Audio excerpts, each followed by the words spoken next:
Seja muito bem-vindo a mais um vídeo da série de leitura do livro Pastoreando o Coração da Criança, do autor Tedd Tripp. Agora nós vamos para o 7º vídeo dessa série. Se você não assistiu, então volta ali no canal e assiste desde a introdução, que esse livro está sendo uma bênção. O 6º capítulo é o que nós vamos entrar agora e vai falar sobre modificando os seus objetivos. O primeiro passo na construção de uma casa é a escavação. O trabalho do escavador é a preparação do local. Ele arranca arbustos, árvores mortas, troncos indesejáveis, a fim de preparar o lugar para a construção. Nosso capítulo anterior era sobre a preparação do local.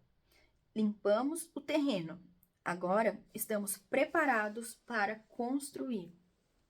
Repensando os objetivos não bíblicos. Se os objetivos citados no capítulo anterior não são válidos, avaliemos esses objetivos à luz da principal finalidade do homem, ou seja, glorificar a Deus e desfrutá-lo para sempre, desenvolvendo habilidades especiais.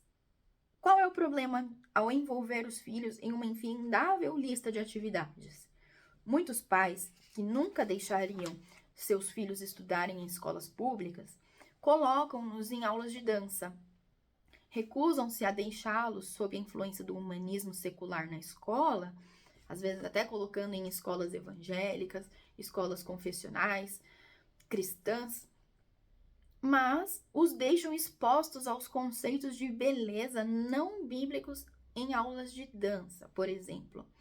Quando perguntam aos pais por que colocam seus filhos nessas aulas, explicam-me que isso tem ajudado o senso de autoestima das crianças. Existem passagens bíblicas que ordenam o desenvolvimento da autoestima como um objetivo bíblico? Não deveríamos estar mais preocupados com um conceito correto sobre nós mesmos? É bíblico construirmos a autoestima com base na capacidade de desenvolver habilidade física? Não estaríamos encorajando o orgulho proveniente da capacidade de atuar? A maior parte dos treinadores não ensina, nem mesmo aos pequenos atletas que conseguem fazer um gol, a agradecer a Deus pelo tempo e coordenação ao atuar no futebol.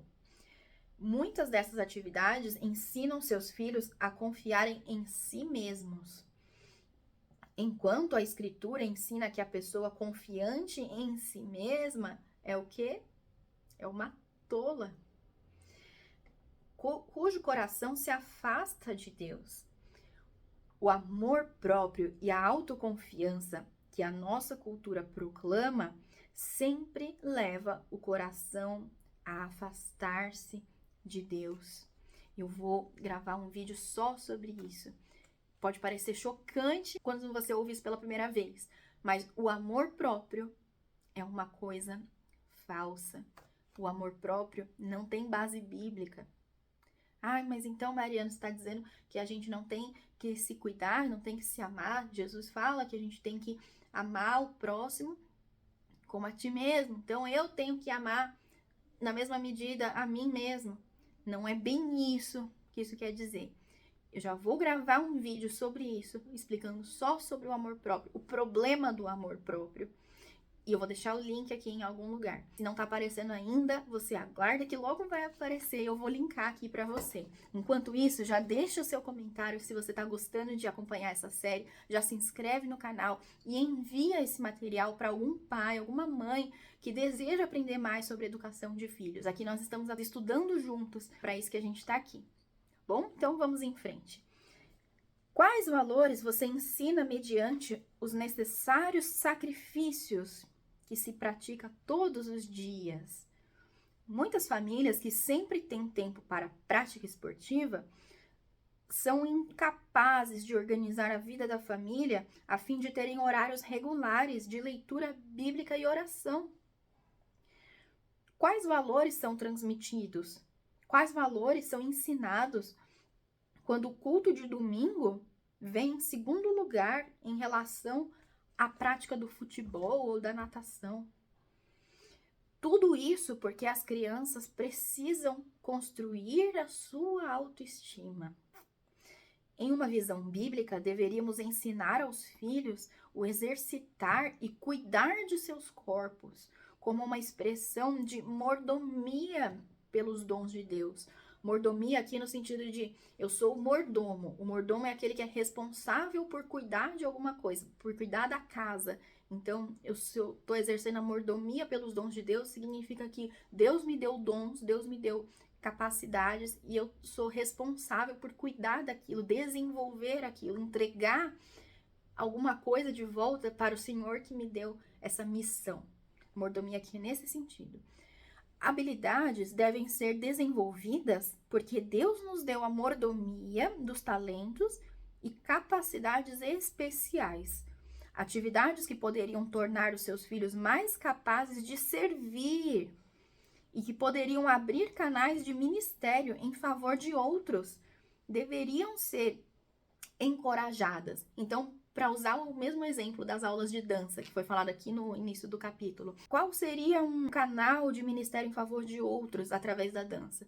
Tanto dançar na igreja para servir a Deus, quanto no futuro dizer, filha, você pode no futuro ser uma bailarina que vai ensinar as outras crianças da comunidade a dançar, vai ajudar a criar projetos sociais que vão trazer as crianças para o ambiente da igreja, e ali a gente vai mostrar Jesus para elas. Então, pode fazer sentido uma aula de dança, por exemplo. Olha só como a visão é o que muda tudo.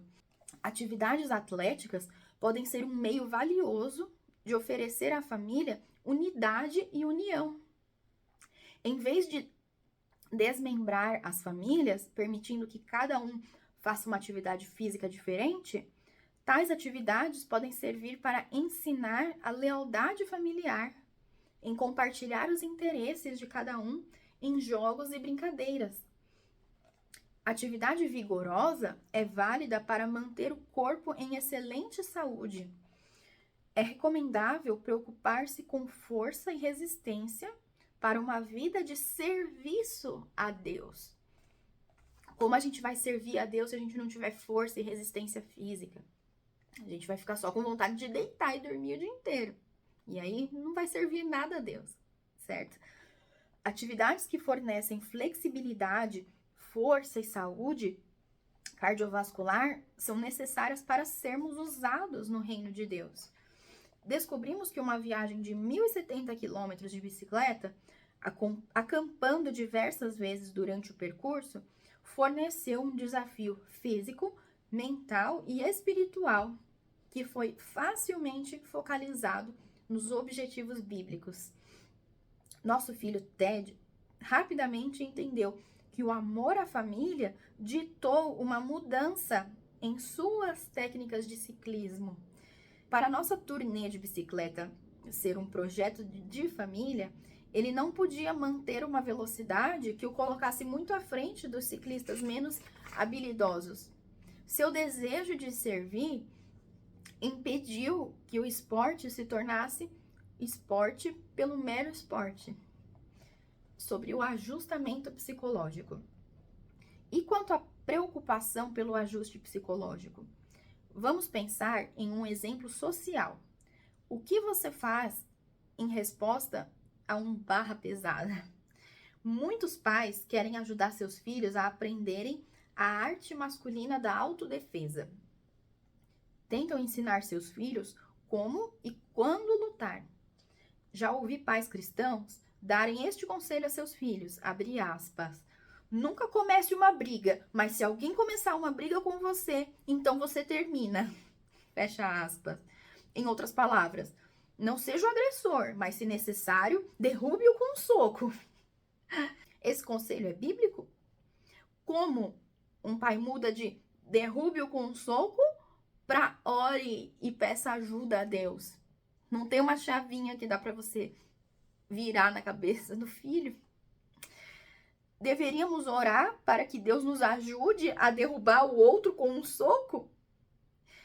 Em uma visão bíblica, você deveria instruir seus filhos a confiarem-se a Deus em face do tratamento injusto. Deveria ensinar-lhes os princípios da Escritura. Romanos 12, 17 até o 21 nos diz que a única arma suficientemente forte para vencer o mal é o bem. Somos exortados a deixar a vingança com Deus. Ele vai lidar com a questão da justiça.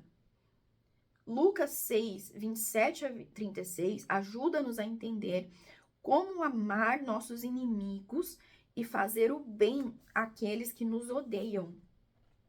Deus nos promete, através desta passagem, que seremos filhos daquele que é gentil e ingrato. Aliás, aquele que é gentil com os ingratos e maus. Quem é o gentil com os ingratos e maus? É Deus. E a gente só vai ser filho dele quando a gente for assim também. É o que está escrito. Isso não é opinião do autor.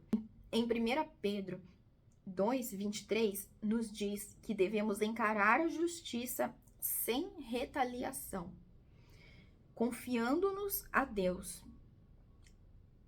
Você deveria encorajar seus filhos a verem as necessidades das pessoas ao seu redor. Precisa ajudá-los a promover a paz e a ensinar-lhes que uma resposta branda acalma o furor. Treine seus filhos a usar a dor para aprenderem a amar a Deus e a aprofundar a sua segurança e confiança nele. Agora vamos falar sobre a questão dos filhos salvos, que nós mencionamos no outro capítulo. Vamos repensar a questão de ter seus filhos salvos. Talvez um dos problemas dessa perspectiva é que ela busca um marcante evento de salvação e perde o processo espiritual de alimentar seus filhos. É sua tarefa ensinar fielmente os caminhos de Deus a seus filhos. E a tarefa do Espírito Santo é operar através da palavra de Deus, a fim de mudar os corações deles. Mesmo enquanto o Espírito os ilumina e vivifica para a vida, ainda é uma vida de crescimento progressivo. Seus filhos precisam de alimento espiritual. Têm de ser ensinados no caminho do Senhor e instruídos no caráter de Deus, para que possam aprender um correto temor dele. Necessitam entender que toda a vida se encaminha ao dia quando estaremos diante de Deus e prestaremos contas a Ele. Tem de reconhecer os efeitos perversivos da queda sobre a condição do homem e entender as sutilezas das maldades de seus próprios corações. Precisam compreender o perigo de confiarem em si mesmos. Carecem de respostas para os grandes problemas da vida. Precisam entender a diferença entre o pensar através de suposições ou o empirismo. O que é o empirismo? É o ver a grama é verde. Constatar, olhar para a grama e constatar, ela é verde. Isso é uma constatação empírica. Eu estou vendo que é. É diferente de pensar através de suposições, entende? Em suma, necessitam de instrução. Alimente-os carinhosamente, estimule-os a confiarem em Deus. Eles precisam confiar nele, não apenas para a salvação, mas para o viver diário. É todos os dias, não apenas no dia da salvação. Ensine-os como o conhecer a Deus causa impacto sobre a experiência de ser provocado no pátio da escola, por exemplo. Isso fará uma diferença em como eles interagem com suas falhas e sucessos. Conhecer a Deus fará uma diferença quando estiverem com medo, irados, magoados, ofendendo ou sendo ofendidos. Saber como Deus lhes servirá quando forem tentados. Conhecer a Deus afetará os objetivos em longo prazo de suas vidas. Você precisa ajudar seus filhos a entenderem os ricos tesouros de viver na vitalidade de uma fé robusta e ativa em Jesus. Você precisa sempre mostrar-lhes tanto a sua necessidade da obra redentora de Cristo, quanto da sua obrigação de se arrependerem de seus pecados e colocarem a sua fé em Cristo. Arrependimento e fé não são rituais de iniciação ao cristianismo. Arrependimento e fé são o caminho que nos une a Deus. Arrependimento e fé não são papéis a se desempenhar quando nos tornamos cristãos. São atitudes do coração relacionadas a mim e ao meu pecado. Fé não é apenas o modo de ser salvo, é a vitalidade da vida cristã. Seus filhos têm de entender o que significa arrepender-se, não apenas de todos os meus pecados, de um modo generalizado, mas de pecados específicos, da idolatria do coração. Precisam conhecer a purificação e o refrigério do perdão de Deus, não apenas para ser salvo, mas para a vida diária. Eles carecem de entendimento sobre a vida cristã, não apenas como um viver de acordo com um código bíblico, mas como uma vida de fé, compromisso e comunhão com o Deus vivo. E sobre o culto doméstico. O culto da família deve funcionar de um modo mais rico e amplo do que transparece na simples frase com que o descrevi acima. É fácil trocar o meio pelo fim. A prática do culto doméstico é um meio, não um fim. É um meio como uma finalidade de conhecer a Deus. O nome do jogo não é culto doméstico diário por si mesmo. É conhecer a Deus. A finalidade é conhecer a Deus. Um meio que se pode empregar com esta finalidade é o culto em família. Você precisa de um culto doméstico que tenha conexão com seus filhos e com as suas vidas. Você deve ser criativo e flexível e assegurar-se de que o culto doméstico serve às tarefas de pastorear e alimentar espiritualmente a família. Ler provérbios diariamente é de grande benefício aos filhos e aos adultos. Nossa prática diária era ler a terça parte de um capítulo de provérbios, ou seja, ele pegava ali um terço de um capítulo de provérbios e lia todos os dias junto com a família. Antes do horário da escola, todos os dias. Isso era uma rica fonte de sabedoria e encorajamento para nossos filhos. Nós os temos visto aprenderem e mais tarde internalizarem os princípios dessa prática, seção da palavra de Deus. O livro de Provérbios é como um manual do proprietário para a vida. Confronta um filho com todos os aspectos da verdadeira espiritualidade. Quando nossos filhos eram pequenos, líamos as passagens do Velho Testamento e as representávamos. Já fui o Golias, com a ajuda de uma cadeira.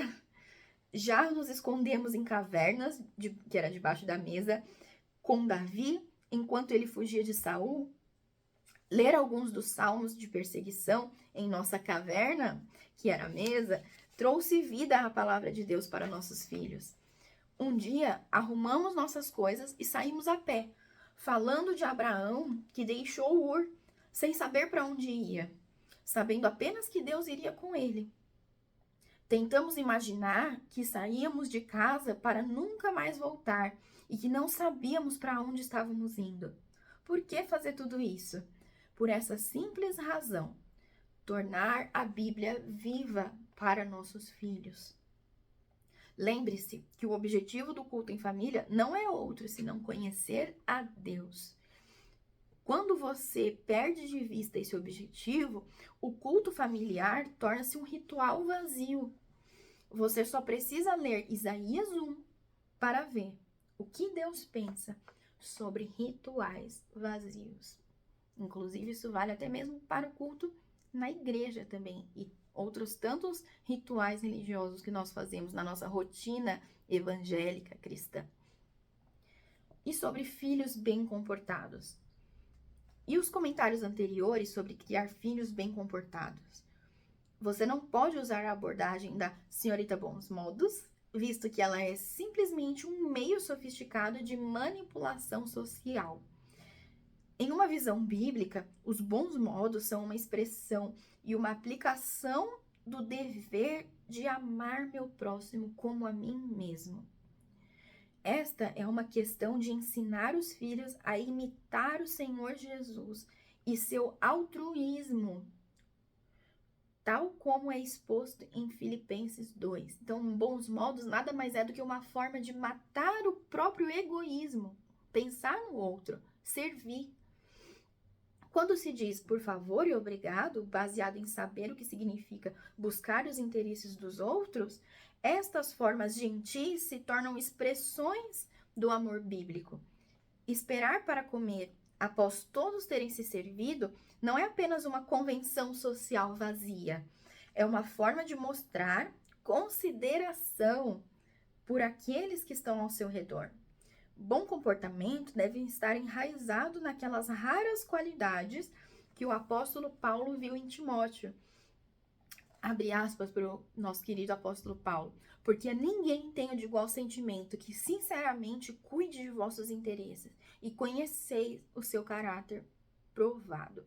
Em Filipenses 2, do 20 ao 22. E sobre a boa educação. E os objetivos acadêmicos? Geralmente, os pais enviam seus filhos à escola e os pressionam a obter boas notas. Boas notas são um objetivo bíblico? Que passagens sustentariam esse objetivo? Então, os pais acrescentam aos objetivos não bíblicos os incentivos não bíblicos. Abre aspas. Vou lhe dar $1 a cada vez que você obter um A em um teste escolar. Ou talvez digam, se estudar bastante, você poderá obter um bom emprego. Ganhar muito dinheiro quando crescer. Um objetivo bíblico? Isso é um objetivo bíblico? Ganhar muito dinheiro? Ou receber uma recompensa financeira diante de uma boa nota? Dificilmente. As escrituras dizem o contrário. Não se desgaste para ficar rico. É o que a escritura nos ensina. Não estou negando de modo algum que aqueles que são fiéis serão ricamente recompensados. É claro que isso é verdade, mas não se pode trabalhar apenas tendo esse objetivo como recompensa. Ao contrário, você deve enviá-los à escola sem nenhuma pressão por boas notas. Notas têm importância se o seu filho aprender com isso a esforçar-se diligentemente, ou seja, cuidadosamente, para Deus. Ele prometeu que recompensará os fiéis. Sabendo que dons e habilidades devem levar a uma mordomia para com o Senhor, as atividades de seu filho devem ser caracterizadas por fidelidade. Olha só como uma pequena palavra já muda tudo. Você precisa treiná-lo a encontrar em Cristo a força e o poder para trabalhar para a glória de Deus. Qualquer outra coisa é treiná-lo a pensar e agir fora dos princípios bíblicos. Objeções respondidas. Posso ouvir meus leitores discordarem. E se meus filhos não são crentes? Vamos abordar isso mais tarde. No momento, você supõe que deveríamos ensinar os incrédulos a desobedecer a lei de Deus? O padrão de Deus não é aplicável a todos, independentemente de crerem ou não em Jesus? Ousamos dar-lhes mecanismos e abordagens que os ajudem a aprender a manipular seu mundo, sem levarem em conta a existência de Deus? Tais coisas apenas os afastarão de Cristo. Se você fielmente sustenta o padrão de Deus, está mantendo diante deles a lei de Deus como um aio, ou seja, um auxílio para conduzi-los a Cristo. Diante da situação em que deveriam ser amáveis com quem os insulta, não há onde buscar ajuda, senão em Deus, o único que pode capacitar uma pessoa a responder em amor. Quando o coração de seu filho deseja vingança, quando precisa de força para amar seu inimigo, quando sua fé exige que deixe espaço para a justiça de Deus, não há para onde ir senão a cruz. Ele não poderá reconhecer essas atitudes sem conhecer a Cristo. Então você precisa estar sempre apontando para Cristo e sua obra, poder e graça. Buscar a ajuda de Deus foi poderosamente ilustrado na vida da nossa filha. No primeiro ano do ensino médio, parece que a professora de espanhol e ela não se ajustaram bem. Durante todo o ensino médio, ela lutou com ira por estar sendo ofendida. Passamos muitas horas conversando com ela sobre como reagir. Discutimos a impossibilidade de ela amar essa senhora à parte da graça de Deus. Nós a encorajamos a encontrar esperança, força, consolo e conforto em Cristo. Um dia, quando estava no último ano, minha esposa observou uma anotação na margem de sua Bíblia, aplicando Romanos 12 ao seu relacionamento com a professora de espanhol. Ela passou pelas disciplinas espirituais necessárias, a fim de conhecer a ajuda que Cristo nos dá nessa batalha diária. Ensinar seus filhos a viverem para a glória de Deus deve ser seu objetivo mais amplo. Você deve ensiná-los que para eles, bem como para toda a humanidade, a vida abundante se acha em conhecer e servir o Deus vivo e verdadeiro. O único objetivo digno para a vida é glorificar a Deus e desfrutá-lo para sempre. Se você aceita esse objetivo como o único digno de sua atenção e esforço, que métodos você deve empregar para ajudar os seus filhos a se lançarem à conquista desse alvo? Os métodos serão abordados no próximo capítulo. Então não perca, venha com a gente assistir o próximo vídeo. As perguntas da aplicação prática desse capítulo são as mesmas do capítulo anterior, porque nós tratamos os mesmos assuntos da maneira como não se deve fazer e da maneira como se deve fazer nesse capítulo agora. Então, por isso as perguntas são as mesmas. Então, responda as mesmas perguntas agora que você aprendeu como fazer da maneira correta, como pensar, como reprogramar a sua mente da maneira bíblica. E agora você pode responder as mesmas perguntas, só que agora, com a graça de Deus, de outra maneira, seguindo esse aio da palavra de Deus. Eu espero você no próximo capítulo, que é o capítulo 7, onde nós vamos falar sobre descartar os métodos não bíblicos. Te espero no próximo capítulo. Se você não se inscreveu ainda no canal, já se inscreva e envie esse conteúdo para algum pai, alguma mãe que deseja aprender mais sobre criação bíblica de filhos. E nós estamos juntos nessa trincheira. Entre em contato comigo pelo Instagram, @marianafrois, e a gente pode conversar mais por lá, tá bom? Deus abençoe e até o próximo capítulo.